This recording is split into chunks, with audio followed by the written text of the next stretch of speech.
मित्रांनो, काही दिवसातच 1 जानेवारी 2026 म्हणजेच नवीन वर्ष सुरू होईल आणि 1 जानेवारी हा नवीन वर्षाचा पहिला दिवस असतो.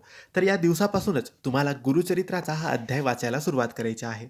हा अध्याय तुमचे सर्व नवस, तुमच्या जीवनातले सर्व इच्छा पूर्ण करेल. फक्त 1 जानेवारीच्या दिवशी, पहिल्या दिवशी स्वामींच्या समोर बसायचं आहे, अगरबत्ती दिवा लावायचा आहे आणि तुमच्या मनात जीही इच्छा आहे, जेही तुम्हाला हवं आहे, ज्याही अडचणी, दुःख, दरिद्री, गरिबी, संकट तुमच्या समोर आहेत, ते दूर करा अशी प्रार्थना करायची आहे किंवा काहीतरी मिळवायचं आहे, काही पाहिजे आहे, त्यासाठी प्रार्थना करायची आहे आणि हा अध्याय वाचायला सुरुवात करायची आहे.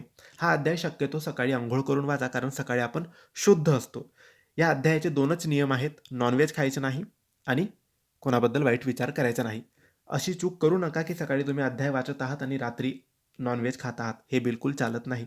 जेव्हा आपण पारायण करतो किंवा एक सुद्धा अध्याय वाचतो, तरी गुरुचरित्र पारायणाची पवित्रता आपण जपायला पाहिजे, शुद्ध राहायला पाहिजे. यासाठी सकाळी अध्याय वाचून घ्या आणि मग दुसरे कोणतेच नियम नाही. तुम्ही कुठेही झोपू शकतात, शाकाहारी काहीही खाऊ शकतात.